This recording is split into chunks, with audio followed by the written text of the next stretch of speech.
నమస్కారం. Welcome to I dream. నేను మీ విజిత.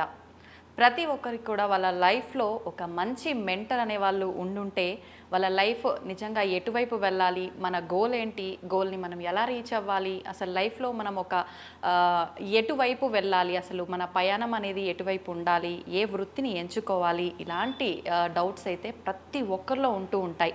మరి వాటన్నింటినీ క్లియర్ చేయాలి అని అంటే ఖచ్చితంగా మన లైఫ్లో ఒక చెప్పే పర్సన్ అనేవాళ్ళు కరెక్ట్ పర్సన్ ఉండాలి. వాళ్ళే మెంటర్. ఆ మెంటర్ని చూస్ చేసుకునే విధానం కూడా కరెక్ట్గా ఉండాలి. అయితే ప్రస్తుతం నాతో పాటు ఉన్నారు వేణు కళ్యాణ్ గారు. మోటివేషనల్ స్పీకర్ అని చెప్పవచ్చు, యూత్ ఐకాన్ అని చెప్పవచ్చు.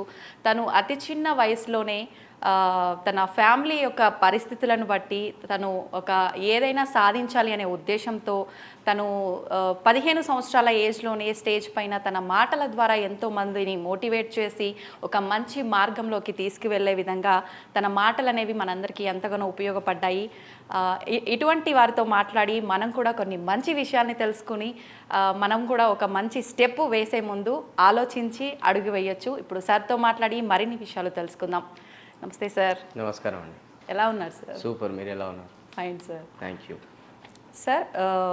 మనీ విషయానికి వస్తే ప్రతి ఒక్కరు కూడా అసలు అప్పులు, అసలు ఎందుకు అప్పులు అవుతున్నాయి? మనకు వచ్చే ఇన్కమ్ సరిపోకనా, మన ఖర్చులకు తగ్గ ఇన్కమ్ లేకనా, వచ్చింది మనము అంటే క్యాలిక్యులేషన్స్ కరెక్ట్గా చేసుకోలేక వచ్చింది సరిపోక అప్పులు తీసుకుంటున్నామా, అసలు ఎందుకు అనేది ఒక క్లారిటీ లేకుండానే అప్పుల పాలైపోతున్నారు.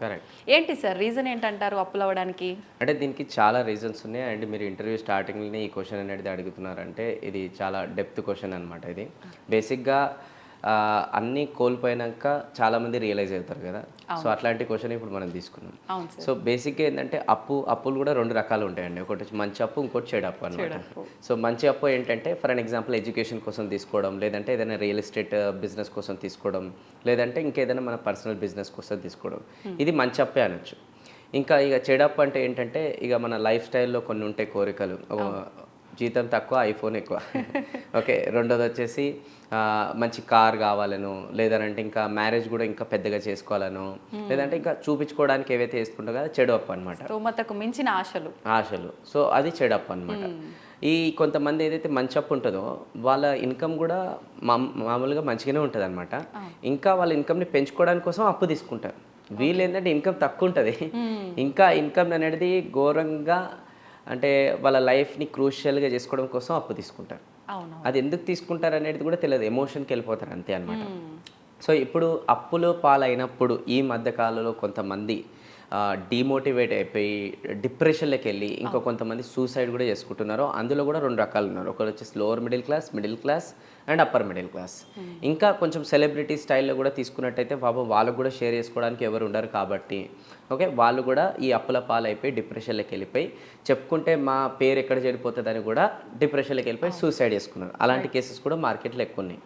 సో మరి సూసైడ్, డిప్రెషన్ ఇదే సొల్యూషన్ కాదు కదా, చాలా సొల్యూషన్స్ ఉన్నాయి. సో ఫస్ట్ ఆఫ్ ఆల్ మనం ఒక గ్రేట్ పర్సన్ గురించి చెప్పుకుంటే అమితాబ్ బచ్చన్ గారు అనమాట. ఆయన కూడా 1999లో చాలా ఘోరంగా మైనస్లోకి వెళ్ళారు. డిప్రెషన్లోకి పోలేదు. ఆయన ఒక హోప్తో ఉండే, అంటే మన జీవితంలో కూడా ఒక టర్నింగ్ పాయింట్ వస్తుంది ఏం కాదని హోప్తో ఉంటే ఆ టైంలోనే ఒక ఫేమస్ డైరెక్టర్ పరిచయం అయిపోయి ఒక మంచి మూవీ అతని లైఫ్లో వచ్చింది, మౌవతి అని చెప్పేసి. దాని తర్వాత కేబీసీ, కోన్ బనేగా కరోడ్పతి. అక్కడ నుంచి టర్నింగ్ పాయింట్ అయిపోయి ప్లస్లోకి వెళ్ళిపోయాడు. అతను నెక్స్ట్ లెవెల్కి గ్రో చేసుకున్నాడు. అంటే అంత గొప్ప వ్యక్తి అప్పుల పాయలు అయిపోయి మైనస్లో వెళ్ళిపోయి ఈరోజు బౌన్స్ బ్యాక్ అయిపోయి మంచిగా పొజిషన్లో వచ్చినప్పుడు మనం కూడా రావచ్చు. ఓకే, కాకపోతే రావాలనే తపన ఉండాలి మనిషి లోపల. ఓకే, సో ఇప్పుడు ఈ అప్పుల రిలేటెడ్కి కొన్ని టిప్స్ నేను చెప్తాను, దాన్ని బేస్ చేసుకొని వీళ్ళు బయటికి రావచ్చు అనమాట. ఫస్ట్ ఆఫ్ ఆల్ ఒక క్లారిటీ వచ్చింది, గుడ్ అప్పు, బ్యాడ్ అప్పు. Okay, good date, bad date అంటారు అనమాట. సో ఎంతసేపు మనము గుడ్ డేట్ చేయొచ్చు కానీ బ్యాడ్ డేట్ అనేది చేయొద్దు. ఒకవేళ బ్యాడ్ డేట్ చేస్తే ఇళ్ళకైనా ఎట్లా బయటపడాలి, దీంట్లో ఫస్ట్ టిప్ వచ్చేసి ఏంటంటే ఫస్ట్ ఆఫ్ ఆల్ మనకి ఏమేమి అప్పులు ఉన్నాయి, ఎవరెవరి దగ్గర నుంచి తీసుకున్నామని ఒక లిస్ట్ రాసుకోవాలి. కానీ లిస్ట్ రాసుకోరు, ఎందుకంటే లిస్ట్ రాసుకుంటేనే ఒక మైండ్ పెయిన్ అవుతుంది అనమాట. ఓ ఇంతమందికి ఇవ్వాలి, ఇంతమందికి ఇవ్వాలి, ఇంతమందికి భయం అవుతుంది. సో ఆ భయంతో వాళ్ళు లిస్ట్ రాయారు. కానీ రాయాలి ఒకసారి కూర్చొని, ఫ్యామిలీతో కూర్చొని ఎవరి దగ్గర నుంచి తీసుకున్నాం, ఎంత తీసుకున్నాం, దానికి ఎంత ఇంట్రెస్ట్ పడుతుంది, ఈ మొత్తం ఒక లిస్ట్ రాయాలి. రాసిన తర్వాత దీంట్లోకి మళ్ళీ ప్రయారిటైజ్ చేయాలి. చాలామంది ఏం చేస్తారంటే తక్కువ ఏదైతే ఇప్పుడు క్లియర్ చేయాల్సిందో అది క్లియర్ చేస్తారు ఫస్ట్. అది కాదండి, ఏది ఎక్కువ ఇంట్రెస్ట్ పడుతుందో అది క్లియర్ చేసుకోవాలి ఫస్ట్. కొంతమంది దగ్గర ఒక 2%, 3%, కొన్నేమో 5%, కొన్నేమో 10%, కొన్నేమో 15% తీసుకుంటారు ఇంట్రెస్ట్. ఓకే, సో ఆ 15% ఏదైతే ఇంట్రెస్ట్ ఉందో లేదంటే 10% ఎబో ఏదైతే ఉందో ఫస్ట్ అది క్లియర్ చేసుకోవాలి. ఇది రాసినప్పుడే తెలుస్తుంది మనకి. అవునవును. సో అది క్లియర్ చేస్తే ఏమైపోతుంది అంటే ఎక్కువ రేట్ ఆఫ్ ఇంట్రెస్ట్తోని అక్కడ ఎక్కువ ఏమైపోతుందనంటే ఒక దగ్గర మనం అనుకుందాం 1 లక్ష రూపాయలు తీసుకున్నాం, దానికి ఒక 5% పడుతుంది ఇంట్రెస్ట్. ఇంకో దగ్గర మనము 2 లక్షలు తీసుకున్నాం, 2% పడుతుంది. ఇంకో దగ్గర 50,000 తీసుకున్నాం, 15% ఇంట్రెస్ట్ పడుతుంది. అంటే ఇప్పుడు నెలకి 15% 50,000కి ఎంత కట్టాలి, 2%కి ఎంత కట్టాలి, 10%కి ఎంత కట్టాలి. సో 50,000 ఏదైతే ఉందో ఫస్ట్ 15% ఇంట్రెస్ట్ పడుతుంది కాబట్టి అది క్లియర్ చేసుకోవాలి మనం ఫస్ట్. సో అట్లా ఫస్ట్ టిప్ అనమాట. లిస్ట్ రాసుకొని రేట్ ఆఫ్ ఇంట్రెస్ట్ ఎక్కువ ఉందో అది క్లియర్ చేసుకోవడం.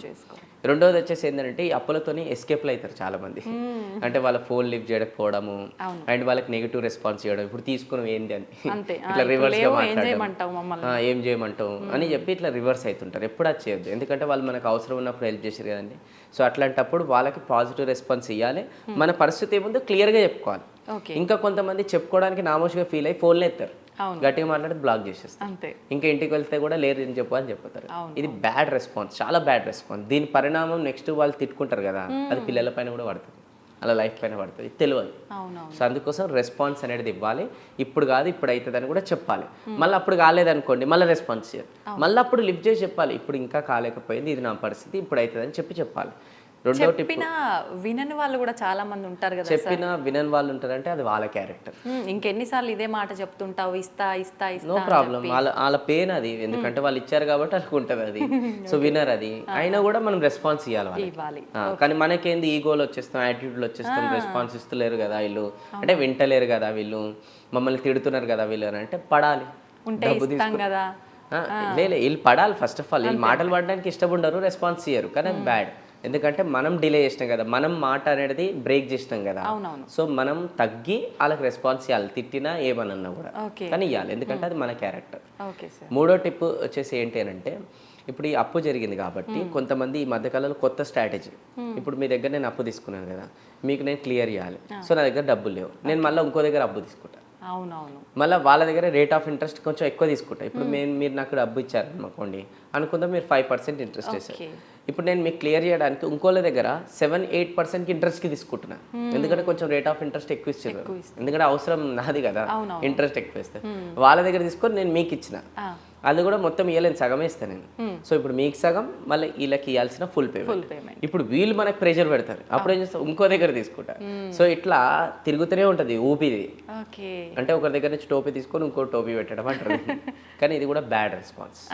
అంటే మీకు క్లియర్ చేయడం కోసం నేను మల్టిపుల్ ప్లేస్లో డబ్బులు అనేది అట్లా తీసుకోవద్దు. మీకు ఏదైనా టైం తీసుకొని మీకు క్లియర్ చేసుకుంటే చాలు, అంతేగాని మీకు ఇప్పుడు టెన్షన్ పెడుతున్నారు, నాకు అడుగుతున్నారు, పీకల మీదకి వస్తున్నారు అని చెప్పేసి ఇంకో దగ్గర ఇంట్రెస్ట్కి ఎక్కువైనా తీసుకొని క్లియర్ చేద్దాం అనుకుంటారు, మళ్ళీ ఇంకో ఊబిలో స్ట్రక్ అయ్యారు. ఆల్రెడీ ఒక ఊబి, ఇంకో ఊబి. సో అందుకోసం అది కూడా చేయకుండా ఒకరి దగ్గర తీసేసుకోండి. ఇంకా కొంచెం ఏదైనా సాల్వ్ కావడానికి ఇంకేమైనా మార్గాలు ఉన్నాయనుకోండి, ఫస్ట్ ఆఫ్ ఆల్ మన ఇన్కమ్ వాల్యూ 1 లక్ష రూపాయలు నెలకి. సో మనకి మల్టిపుల్ అప్పులు అనేవి ఉన్నాయి. సో మన ఇన్కమ్ వాల్యూ దానికి క్లియర్ చేయడానికి సరిపోతలేదు. అప్పుడు ఏం చేయాలంటే మన ఇన్కమ్ వాల్యూ పెంచుకోవాలి. చాలా మంది ఏం చేస్తారంటే ఇన్కమ్ వాల్యూ పెంచుకోరు. ఓకే, ఎంతసేపు దీంట్లో నుంచి ఎట్లా బయటపడాలి అనేది షార్ట్ కట్ చూస్తుంటారు అనమాట. ఇన్స్టెడ్ ఆఫ్ దాట్, అరే 1 లక్ష రూపాయలు సంపాదించండి, నేను 1,50,000 ఎట్లా సంపాదిస్తా, 2 లక్షలు ఎట్లా సంపాదిస్తా అని ఫోకస్ దానిపైన పెట్టి దాని తగ్గట్టు స్కిల్స్ నేర్చుకొని దాని తగ్గట్టు ఏమైనా మార్కెట్లో ఆపర్చునిటీ ఉంటే అవి చేయాలి, కానీ అవి చేయరు. ఓకే, అవి చేయాలి. ఇంకా ఏం చేయొచ్చు, పార్ట్ టైం జాబ్ చేసుకోవాలి. ఇప్పుడు ఒక జాబ్ చేస్తున్నాం, 1 లక్ష రూపాయలు జీతం ఉంది, అప్పులు అనేటివి ఉన్నాయి, పొద్దున 10 గంటలకు వెళ్ళి 6 గంటల వరకు మీరు జాబ్ చేస్తున్నారు. ఓకే, అయిపోయిన తర్వాత వచ్చి ఇంకేదైనా పార్ట్ టైం జాబ్ చేయాలి, కానీ నామోషి నేను పార్ట్ టైం జాబ్ చేయడం ఏంటి, నా వాల్యూ ఏంటి, వాల్యూ ఏంది, అప్పులు ఉన్నాయి వాళ్ళు ఫస్ట్ ఆఫ్ ఆల్. సో నా వాల్యూ ఏంటి అట్లా ఆలోచించకుండా చిన్న చిన్న పార్ట్ టైం జాబ్లనే చేసుకుంటూ ఎక్స్ట్రా కొంచెం ఇన్కమ్ వస్తుంది, ఇంట్రెస్ట్ ఒక దగ్గర క్లియర్ చేసేయచ్చు మనం. సో పార్ట్ టైం జాబ్ చేయాలి, ఎర్లీ మార్నింగ్ ఏదైనా ఉంటే ఆ జాబులు కూడా వేసుకోవాలి. నా మోస్ట్గా అస్సలు ఫీల్ కావద్దు, చిన్న జాబ్ పెద్ద జాబ్ అనేది కూడా అస్సలు ఫీల్ కావద్దు. హ్యాపీగా పార్ట్ టైం జాబ్లో ఎక్స్ట్రా టైం పని చేసుకొని క్లియర్ అనేది చేసుకోవాలి. ఇంకా ఏమైనా ఉంది దీనికి ఇంకా క్లియర్ చేయడానికి అంటే సింపుల్ ఒకటే, మార్కెట్లో అందరికి అప్పులు అనేది చాలా మటుకు ఉన్నాయి. ఎవరికి, specially lower middle class, middle class, పెద్దవాళ్ళకు ఉన్నాయి, కానీ అది మంచి అప్పులు. ఎందుకంటే వాళ్ళు చూపించుకొని తీసుకోరు. వాళ్ళు ఏం చేస్తారంటే ఎంతసేపు బిజినెస్ గ్రో చేసుకోవడానికి, ఇంకా ఇన్కమ్ని గ్రో చేసుకోవడానికి మంచి అప్పు తీసుకుంటారు వాళ్ళు. Okay, middle class, lower middle class ఏంటంటే చూపించుకోనికే అప్పులు ఎక్కువ తీసుకుంటారు. ఎగ్జాంపుల్ పెద్దది ఏంటంటే మన స్థాయికి మించి ఈరోజు మన కోరికలు ఉన్నాయి. అవును సార్, ఓకే, ఇప్పుడు ఫర్ అన్ ఎగ్జాంపుల్ ఒక మ్యారేజ్కి వెళ్తున్నాం, మనది ఆల్రెడీ లాస్ట్ టైం ఫెస్టివల్కి ఉంది, డ్రెస్తో అడ్జస్ట్ చేసుకోవచ్చు. కావాలని శారీ కొనుక్కుంటారు, లేదంటే ఒక డ్రెస్ కొనుక్కుంటారు. ఎందుకు చూపించుకోవాలి? చుట్టాలు ఉంటారు, వాళ్ళు ఏమనుకుంటారు కొత్త డ్రెస్ అని. సరే, ఇప్పుడు మనం ఒక 20,000, 30,000, 40,000 ఫోన్ ఉంది అనుకోండి, దాంతో అడ్జస్ట్మెంట్ అయిపోతుంది.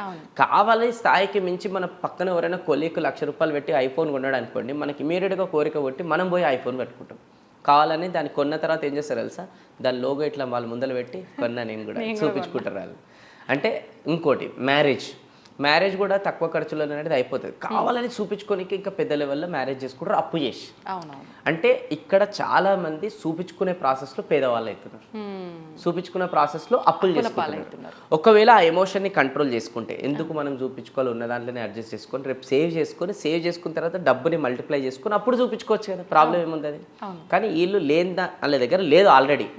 లేకున్నా కూడా పెద్ద పెద్ద ఫంక్షన్లు చేసి, పెద్ద పెద్ద హడావిడిలు చేసి, స్థాయికి మించిన గ్యాడ్జెట్స్ కొనుక్కొని, స్థాయికి మించిన కార్ కొనుక్కొని, స్థాయికి మించిన లైఫ్ స్టైల్ అనేది చూపించుకొని ఇవన్నీ అప్పుల పాలవుతున్నారు. ఆ ఒక్క ఎమోషన్ని కంట్రోల్ చేసుకుంటే అప్పు పాలయ్యే సమస్యనే లేదు. ఓకే, ఫస్ట్ మన స్థాయికి మించినది ఏదైతే ఇన్కమ్లో ఈరోజు ఖర్చులు పెట్టుకుంటున్నామో చూపించుకుంటున్నామో అది తగ్గించుకోవాలి. రెండోది, ఏదైతే ఇప్పుడు ఆల్రెడీ అప్పులు అయిపోయినాయో ఆ అప్పులకి ఇప్పుడు మనం టిప్స్ మాట్లాడుకున్నాం కదా, ఆ క్యాల్కులేషన్ చేసుకొని రేట్ ఆఫ్ ఇంట్రెస్ట్ అనేది ఏదైతే క్లియర్ చేసుకొని, స్కిల్స్ అనేది ఇంకెక్కువ పెంచుకొని, ఇన్కమ్ సోర్స్ పెంచుకొని దాన్ని క్లియర్ చేసుకోవాలి. ఇది మంచి సొల్యూషన్స్. సూపర్ సార్, నిజంగా ప్రతి కళ్ళకు కట్టినట్టుగా కనిపిస్తుంది. నిజ జీవితంలో ప్రతి ఒక్కరి లైఫ్లో కూడా మీరు చెప్పినట్టుగా లేనిపోని హంగులు, ఆర్భాటాలు, పోనీ ఒక అమ్మాయి మ్యారేజ్ చేయాలి అంటే పర్లేదు అనుకోండి, తప్పదు, ఇంకా వాళ్ళకి పెట్టాలి, చెయ్యాలి. అనవసరంగా మీరు చెప్పినట్టు గ్యాడ్జెట్ కోసము, బట్టల కోసము, ఇలాంటి వాటి కోసం చేసి అప్పుల పాలైన వాళ్ళు కూడా చాలా మంది ఉన్నారు. అలాంటి వాళ్ళు చెప్పినా కూడా ఒక్కొక్కసారి తీసుకోలేరు. అంటే ఈ పేదరికంలోనే బతకమంటారా, మేము మంచిగా కనిపించొద్దంటే ఇట్లా మాట్లాడేవాళ్ళు. అంటే ఆ మైండ్ సెట్ కూడా ఏదైతే డెవలప్ అయింది కదండి, వాళ్ళ తప్పు కూడా కాదు. చుట్టుపక్కల కొంతమంది వాళ్ళకి ఆ మైండ్ సెట్ని క్రియేట్ చేశారు కాబట్టి అది అట్లా తయారైంది, వాళ్ళ తప్పు కాదంట. నేను కొంతమంది అట్లా మాట్లాడుతుంటే మనం అంటాం అనమాట, అరే ఆల్రెడీ ఇలా లేదు, మళ్ళీ మనం సలహాలు ఇస్తుంటే కూడా తీసుకోకుండా రిటర్న్ కౌంటర్ ఇస్తున్నారు వీళ్ళు, అసలు ఏంది వీళ్ళు అని చెప్పి మనం కొంచెం కోపం వస్తుంది. కానీ నేనేం ఆలోచిస్తానంటే, పాపం వాళ్ళ తప్పు, వాళ్ళ సంవేర్సమో, వాళ్ళ పేరెంట్స్, లేదంటే వాళ్ళ ఫ్రెండ్ సర్కిల్, లేదంటే వాళ్ళ చుట్టుపక్కల సర్కిల్ వల్ల వీళ్ళు అట్లా బిహేవ్ చేస్తారనమాట. ఓకే, ఉన్నదే ఒకటే జిందగీ, బిందాస్ ఎంజాయ్ చేయాలి, మళ్ళీ వస్తుందా, ఇవన్నీ ఏమైతే పోతాప్పుడు ఎక్కడికైనా తీసుకెళ్తావా, ఈ డైలాగులు మాట్లాడతారు. సరే మాట్లాడండి, ప్రాబ్లం ఏం లేదు. అదంతా ఎప్పుడు మాట్లాడాలి, మనం అంటూ సేవ్ చేసుకొని డబ్బులు అనేది కొంచెం మల్టిప్లై చేసుకొని ఆ డబ్బులకేని కొంచెం మనం అప్పు లేకుండా ఖర్చు పెట్టేటప్పుడు ఉంటే అప్పుడు మాట్లాడుకోండి. మనకే టికానా లేదంటాం కదా. సో అట్లాంటప్పుడు మైనస్లో ఉన్నప్పుడు ఇట్లాంటి డైలాగులు మాట్లాడాలి. Because we are not eligible to speak such kind of dialogues. నిజం సార్, మనకి ఎలిజిబిలిటీ లేదు, మనకు అర్హత లేదు. అర్హత ఎవరికి ఉంది? ఆల్రెడీ బ్యాంక్ బ్యాలెన్స్ అనేది ఎక్కువ ఉండి ఎట్లా ఖర్చు పెట్టాలో అర్థం కాని వాళ్ళు ఇప్పుడు ఖర్చు పెట్టకుండా పిసినారుగా ఉంటారు, వాళ్ళు మాట్లాడచ్చు, వాళ్ళు డిజర్వ్ వాళ్ళు మాట్లాడడానికి. అండ్ వాళ్ళకన్నా కూడా ఒక పద్ధతి ఉంది, అర్థం ఉంది, కానీ వీళ్ళకి లేదు. Okay, thank you sir, thank you very much. నిజంగా చాలా హార్ట్ టచింగ్ వర్డ్స్ ప్రతి ఒక్కరికి కూడా. Thank you sir, valuable information ఇచ్చారు. నమస్తే.